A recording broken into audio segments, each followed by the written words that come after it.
Welcome back, CETV fam!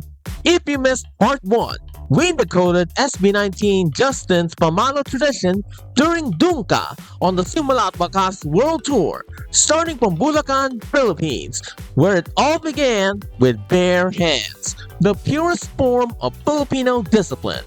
Then followed it across 7 North American cities: San Francisco, Los Angeles, Toronto, Calgary, Vancouver, Temecula, and Honolulu.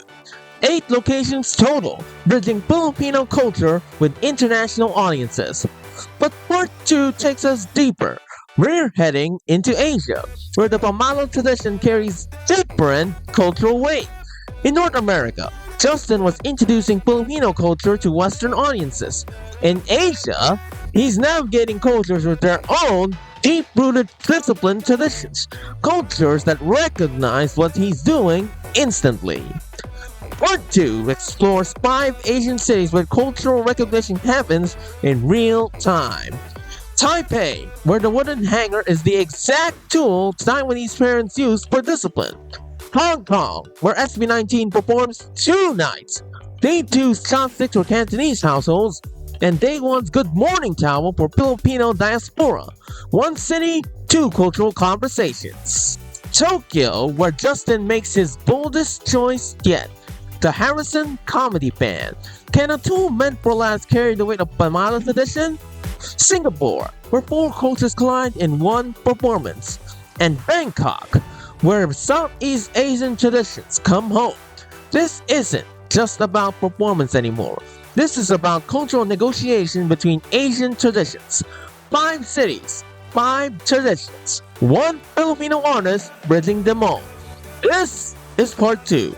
Let's explore Asia, fam. First international stop, Taipei.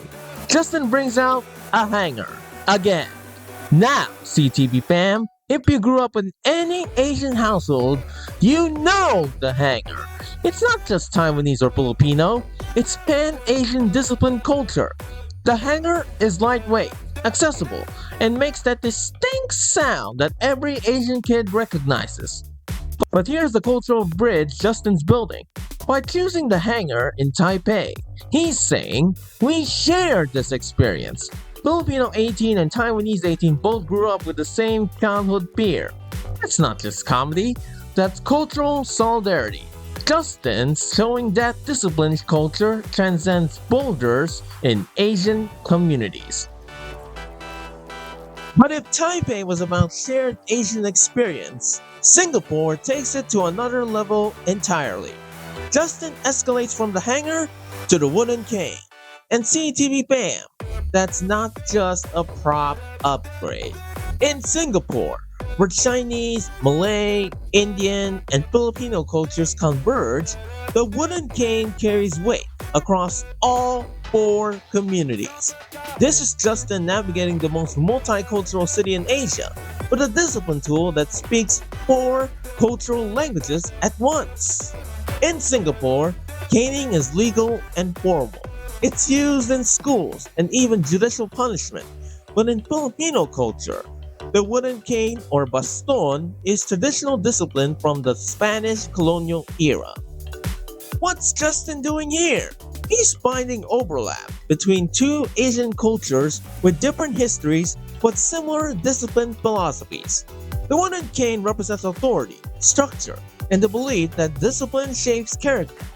Both Filipino and Singaporean audiences understand this deeply. This is cross-cultural dialogue through a single prop. Justin's showing that discipline culture isn't just Filipino, it's a shared Asian value system. Now Hong Kong is where things get interesting, because SB19 performed 2 nights here. And CETV fam, the weekend schedule means we're covering them in reverse. Don't worry CETV fam, we're not being confusing on purpose. This is how the weekend schedule played out. And honestly, it creates a better story. Let me show you why. Day 2 came first on the calendar.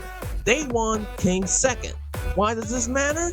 Because Justin's prop choices across both nights reveal something fascinating about how he reads his audience. Day 2 brings chopsticks, the most Chinese discipline tool imaginable. In Cantonese households, chopsticks aren't just for eating, they're lightweight, always within reach, and carry that distinct tap tap tap sound that signals a warning. But here's what makes this brilliant. Hong Kong has the largest Filipino diaspora community in Asia. Justin's using a Chinese cultural symbol in front of an audience that's both Chinese and Filipino. Day 1 switches to the Good Morning Towel. And CETV fam, if you know, you know. The towel is pure Filipino bathroom culture.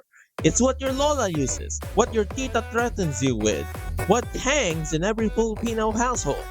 By choosing the towel on day 1, Justin's saying, I see you, Filipino community.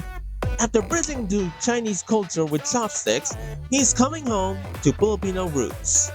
2 nights, 2 props, 1 city where Chinese and Filipino cultures live side by side. Justin's not just performing, he's having a conversation with both communities in their own cultural languages.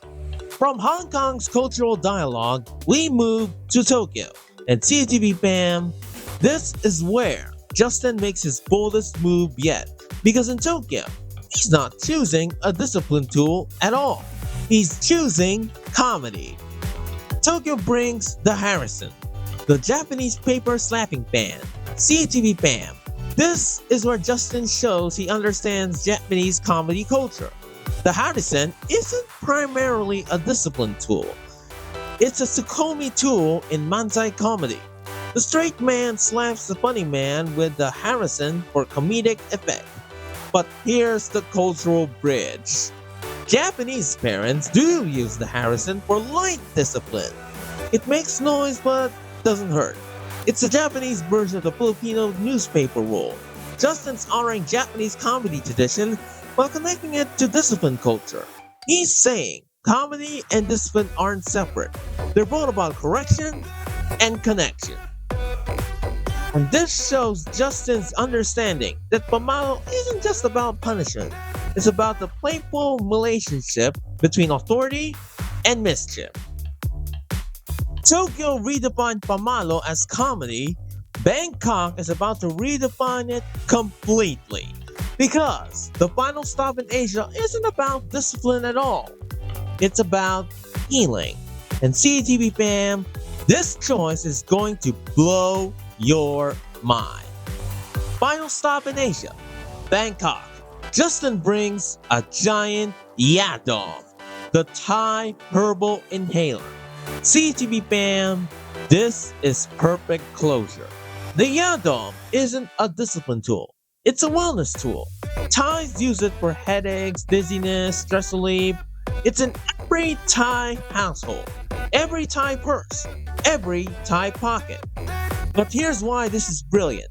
The yadong is small, cylindrical, and when you twist it, it makes a clicking sound. Thai parents absolutely use the yadong as a distraction tool.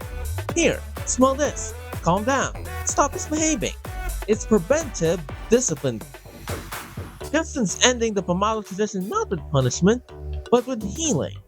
The yadong represents the evolution from I will discipline you to I will help you regulate yourself. It's modern parenting philosophy wrapped in traditional Thai culture. And by choosing a Thai cultural object that has zero Filipino connection, Justin's shown ultimate respect. I'm not here to impose my culture. I'm here to honor yours. That's how you continue a world tour tradition with grace.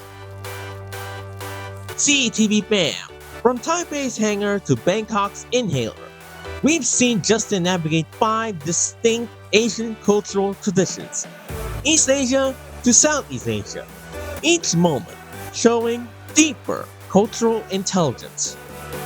But the journey's not over. Part 3 brings Justin and the boys home to Manila for 2 massive moments. Easter Day 2025 at Mall of Asia Arena and the Fast Zone's 7th anniversary concert at Araneta Coliseum. Then we go global again. Dubai, where there's no Pamalo moment, and I'll explain why. Doha, and finally, Rome.